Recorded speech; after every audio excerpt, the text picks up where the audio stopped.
no money shall be drawn from the treasury, but in consequence of appropriations made by law.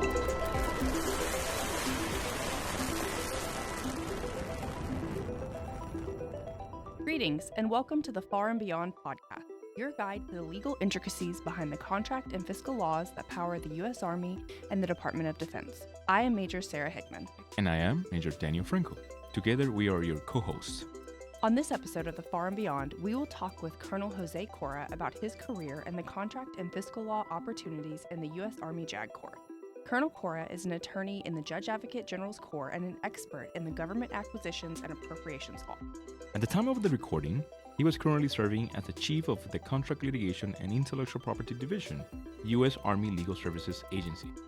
Colonel Cora will soon be retiring after 33 years of service and will be starting his new position as the General Counsel of the Defense Logistics Agency. Colonel Cora's complete bio will be on the show notes. Sir, Colonel Cora, thank you so much for being here with us today. Sir, can you share your journey into contract and fiscal law? Are there any unexpected turns?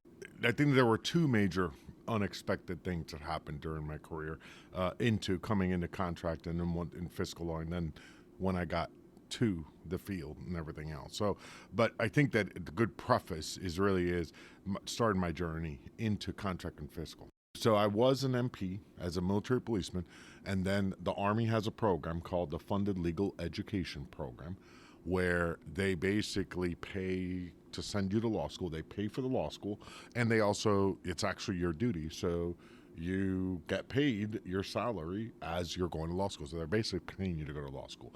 Great deal if you can get it. So understand my mindset coming into law school. I was an MP where I'd been arresting the people that were suspected of committing crimes. And the way I looked at it was, I'm going to go to law school, and then I'm going to be Perry Mason, and I'm going to take these criminals that I just arrested, and I'm going to put them away for good. And so I went to law school. In law school, my best grade in law school was criminal law, and my worst grade in law school was contract law. That was my word, because I didn't care anything about contract law. I didn't think I would ever see it in my life, and I didn't care how I did in that class. That was my worst grade. And it was, a little bit complex and had some math and everything, so didn't like it. So graduate from law school, I joined the Army. I do, the typical jobs and everything, and then I go do military justice. And I did fine as a trial counsel, and I did fine at it. But after doing it, I knew I do not want to do that for the rest of my life. I did not know what I wanted to do, but I knew I did not want to do crim law for the rest of my life. It was just not a good fit for a lot of different reasons for me and everything. So I started doing some others. I tried claims. I tried to do a bunch of other stuff. And then I got the opportunity to deploy with the Joint Logistics Command to Afghanistan in 2005. And as you can imagine, the Joint Logistics Command, the logistics unit, has a lot of contract and fiscal that is involved. And that's where I actually got my initial exposure to contract and fiscal law. I saw how important the contract fiscal law was for the effort. Not only could I see it, I could tell my bosses, my commanders, that was the most important thing to them, because as we know, 10% of soldiers are going to give you 90% of problems. We were going to have night court, which is where, the commanders come in and give Article 15s for one day a week to everybody that's up for that and everything else. And it was just all pro forma. Yeah, we got to do that. But what got my commanders really excited was when I was able to bring resources, contract and fiscal resources to bear for them to accomplish their wartime mission. That got them excited. That got my attention.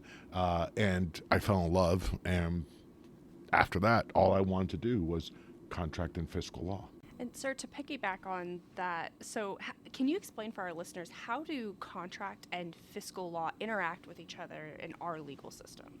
In our legal system, when you think about, we talk contract and fiscal, some people will say acquisitions and appropriations and everything, but really it's all resources, right? It's all how do we apply national resources to accomplish the wartime mission.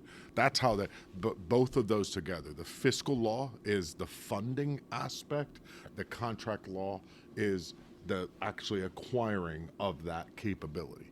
Sir, what are the essential skills and qualities judge advocates need to succeed in contract and fiscal law? So I would say attorneys that are going to be successful in the contract and fiscal field need two, maybe three core skills. The first is attention to detail, right?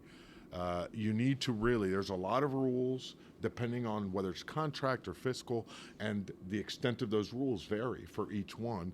How restricted they are vary for each one. So you need a lot of attention to detail, right? And you need to be able to understand kind of the extent of those rules, the extent of restriction, or the extent of authorities. So that attention to detail is going to be very important. So that's the first thing I think that attorneys need. The second thing that I would say, and really the most important thing, and I would say for almost any attorney when they are in a legal advisory capacity, is understanding the role of the attorney, okay? So as attorneys, we are legal advisors. We are policy advisors. We are not decision makers. In the Army, in the Air Force, and DOD, it's usually commanders who are decision makers. But it doesn't need to be military commanders. It could be directors, SESs, directors of organizations. They're the decision makers. What I find where I see a contract and fiscal attorney truly struggle a lot of times is they are either don't understand that role, right? Where they're trying to assume for themselves the role of the decision maker, or they refuse to accept that role, right? Either one of those two things. They don't understand the role, or they refuse to accept that role. And it really just comes down to trust. Do we trust that our agencies are selecting the right people to be the decision makers? And if you trust that, then you trust it, and you give all of the options to the commanders and decision makers, our clients, that they have, even if it's not something you think it's a good idea as an attorney. You might not think it's a good idea. Not your call. That's the call of the commander. That's the call of the director, the decision maker. And that's a key attribute that I think is important. The third thing I would say is once you understand all the rules, the science part of it, that's where the art, bringing the contract and the fiscal together, having the creativity to be able to find ways to be able to allow your commander, show them the legal way to do the things that they feel they need to do to be able to accomplish their mission. Now, does that mean that I'm advocating for breaking the law? No, absolutely not. But I will tell you that in my experience, 99% of the time, there might be a policy that is restrictive, but typically it's not necessarily the law that's being broken, right? And you have to distinguish between that policy advice that, this doesn't violate the law. Here's the policy, maybe that does violate, but there's different reactions, there's different potential possibilities, right? If it's policy, we know we can get an exception to policy from whoever promulgated the policy. If your commander has enough support within the system, he'll be able to get to that exception to policy, right? That's different than trying to change the law. In the very few instances where the law is being broken, great, if you do it that way. Is there a way to get to what the commander's intent? What is the effect that the commander is trying to accomplish? So is there a way to get to that effect, even if not in the route that the commander or their staff has proposed, but a different route that doesn't violate the law? So try to use that creativity to find the ways to get there. So finally, in the very last moment, in my career, maybe 1% of the time is there truly a legal issue and it just cannot be done because it violates the law. If you've done those things and used your knowledge and your power, superpower of contract and fiscal law knowledge to be able to get them the answers, you've then built the trust. And you're going to be able to explain to them, and they're going to accept that you're giving them the full advice that there's no way you can do that. But then that doesn't end. That commander wants to do that for a reason, even though the law tells them they can't. Every single time there is a legal no, in other words, it violates the law, violates the black and white of the law, there should be a legislative proposal that goes up from that unit up to change the law to allow that commander to do what they're wanting to do to accomplish their mission. So again, it's all in understanding what our role is as attorney. We are legal advisors, we're enablers for the command, okay, but we're not the decision makers. Sir, if somebody is interested in this area, how could someone pursue a role in contract and fiscal law? So each of the services is different. So I'm going to focus on the Army here, right? Each of the services is different. If you're in the Navy, I would tell you you can't be a JAG in the Navy and do contract and fiscal because that's all done at the civilian level, at the OGC level. The same thing for the Marines. Our sister service, the Air Force, they do contract and fiscal and everything, but it's a little bit different from us because they have more centralized platforms than we do. We power down a lot more authority down to the lower levels sometimes in the Air Force, and but I'm going to just go ahead and focus on the Army side, right? So on the Army side, contract and fiscal law in our enterprise, we've got about 20 captain positions. We've got about 45 to 50 major positions. We've got about 25 to 30 lieutenant colonel positions, and we've got about 12 to 15 colonel positions. So based on that structure, although hey, if one of our captains gets a great opportunity to do contract law, that's great, but you're ahead of the power curve. The vast majority of contract and fiscal law kind of specialists, when we start to specialize, really start at the major level, post-grad course. Now, if you've never done a contract job as a captain, I would recommend in the Army, you want to specialize in contract and fiscal law in the grad course, so that you can start climbing the knowledge curve, and then we're going to be able to get you a job as a major. Now, you have to do at least one contract fiscal job as a major, either as a major or as a captain, but before you get promoted lieutenant colonel. Once you get promoted lieutenant colonel, if you have not done a contract and fiscal job ever, we're not going to be able to bring you in, because just the scope of responsibility, the expectations of contract law knowledge, expertise and everything, that all shoots up lieutenant colonel and above for us. And you really have to have done at least one job to really have a reasonable chance to perform that job successfully as a lieutenant colonel, which is going to be both a significant contract and fiscal law job and a significant leadership job as well. So that's we bring you in as majors now, and we can bring you in as majors. If you get a chance to be a captain, you're ahead of the power curve, but bring you typically in as majors, and you got to do at least one job as a major, and then you can build that expertise from there going forward. And I would argue that you want, so to be an expert in any area of expertise, you have to have done that job, that type of job in that area of expertise, in that functional area, at least one job at each rank. After major for contracts, but for a lot of specialties, they even require some jobs as a captain to be able to really move on forward, going forward. So those are kind of how the way that our enterprise, contract fiscal law enterprise, works in the Army, kind of how it's structured. So I get a lot of captains sometimes, or a lot of brand new captains are coming out of the basic course, and they will ask me about that, and I'll tell them, hey, that's great, you have a lot of time to do that, to bring you in as a captain, but there are some things that are important for you to do first before you do a contract job.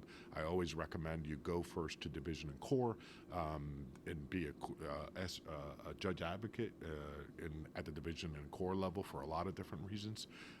And once you do that, then you can do a contract job. But I would also say, and I always say, especially as captains, I always recommend for our captains to do a little bit of everything. And it's just because you don't know what you're going to love to do until you do it and get a chance to do it. Just like me, I thought I was going to be an MJ guy. I thought I was going to be Perry Mason, and maybe I'm dating myself by saying Perry Mason, and people don't understand that's a 1950s crime prosecutor show. But I thought I did it, and it wasn't for me.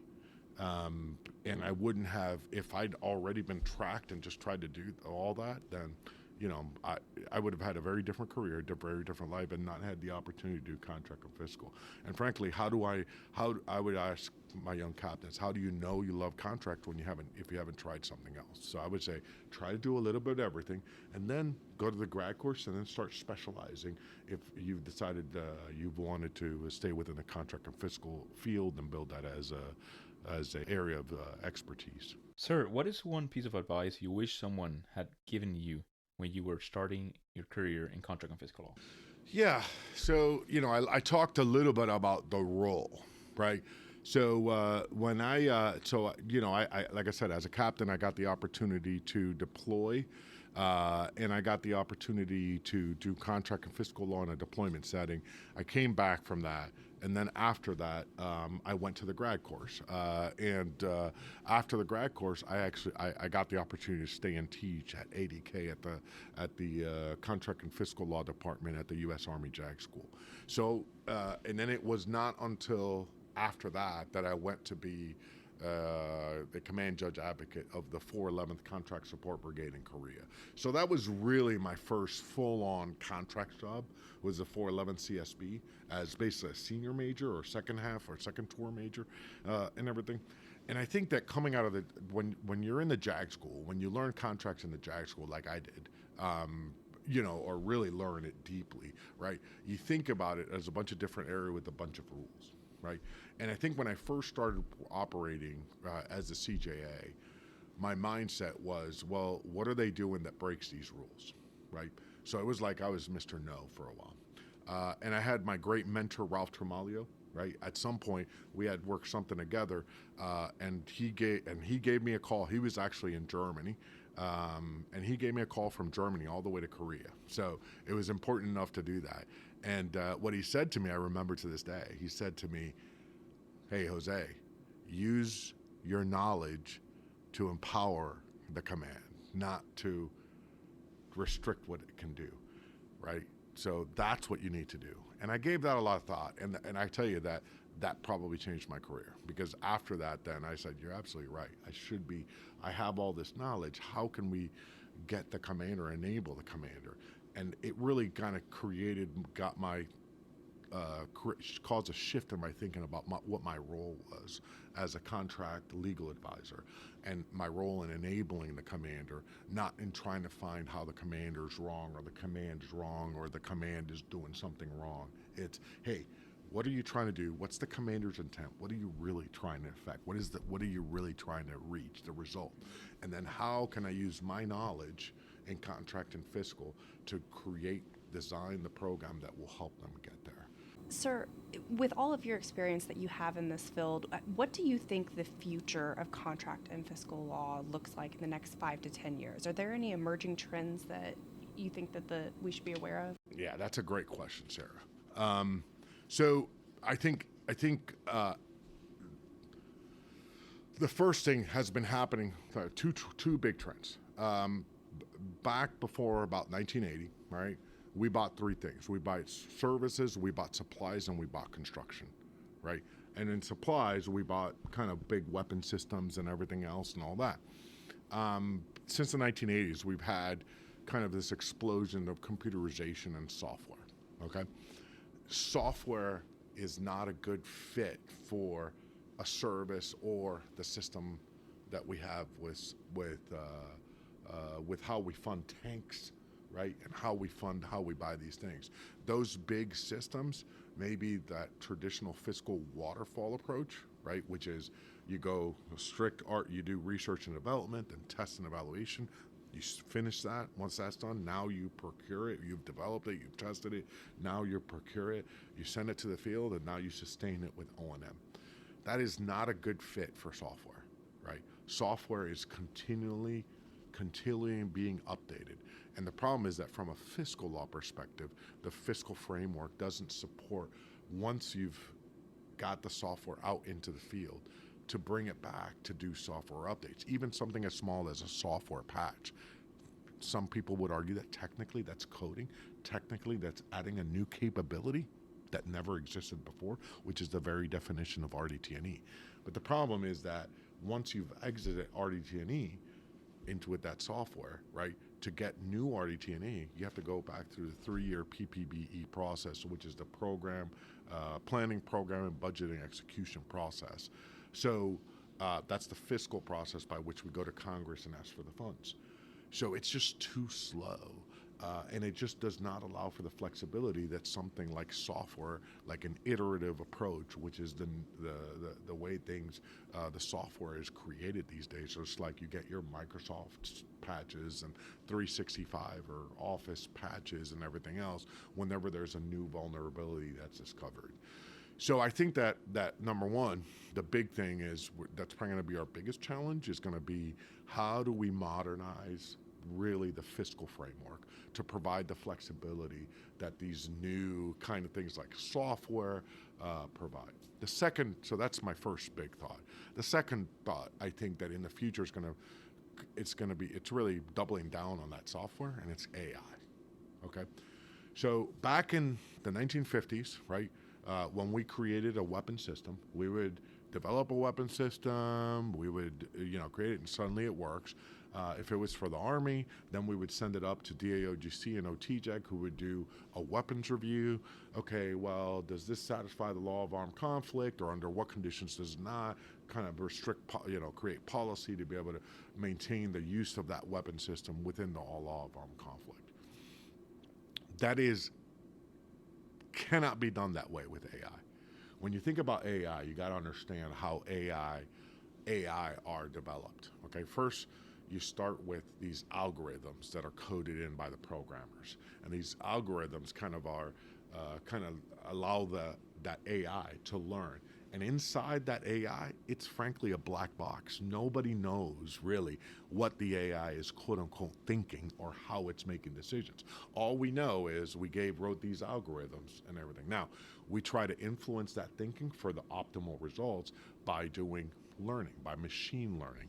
And we take this AI through a series of machine learning paces where we give them a test, whether it be a picture or whether it be a scenario, and based on their result, we say, yep, good job, or no, you got it wrong, based on our perspective, based on the result we wanted to see. So that's the machine learning. The problem is that you go through this whole process, if you don't have the law of armed conflict incorporated into that AI from the get-go, it's going to be too late by the time it's all done. You actually have to bring the law of armed conflict into the algorithm development, into the machine learning, and to be able to build it into these AI from the get-go. So who are these attorneys that are at the development stage? Typically in the Army JAG Corps, if there's going to be attorneys, there's going to be contract and fiscal law attorneys. They're advising commands and advising organizations and programs on the proper, contract and fiscal. So in the next 5 or 10 years, I think you're going to start seeing an explosion, of more of the Army, and not only the Army, frankly, and all of DOD, asking our contract and fiscal law attorneys to know not only contract and fiscal, but to then know, especially the LOAC, bring that in, the NSL, into the development of these AI, both the algorithm development and also the machine learning. And that's going to be happening across the board. So that's a growth area. On the NSL side, okay, there are a number of jobs that are NSL oriented. For example, let's say cyber law, right? Oh, great, cyber law. But guess what? A lot of this cyber law is acquiring all these systems. Well, we're going to expect our NSL attorneys to start learning contract and fiscal law to actually be able to do their jobs effectively, right? And to be able to generate that result. So I think over the next 5, 10, 20, and 30 years, you're going to see an explosion and really emerging in many ways of the KFL community and the NSL community, because we both need each other to be able to accomplish our mission of providing great advice to the clients going forward. Both on the acquisition side, that are traditional acquisition, we're going to need to bring more NSL into those. So almost like a KFL NSL brain, national security law, kind of LOAC kind of brain with the contract and fiscal, and vice versa, the NSL brain adding kind of these acquisition and fiscal kind of areas of expertise to them so they can effectively do their job. I think that's really the growth area of the future. Colonel Cora, thank you very much for taking the time to share your valuable insights and knowledge with our listeners. Until next time, sir. Thank you very much. Thanks for your time, Danielle and Sarah. Thank you for joining us today in this episode of The Far and Beyond. Please make sure to follow us and subscribe on your favorite podcast platform. We love to hear from our listeners. Please continue to reach out to us on Facebook and LinkedIn. The information can be found in the show notes from today's episode. The views expressed today are those of the presenters, not that of the Judge Advocate General's Corps, the Department of the Army, or the Department of Defense.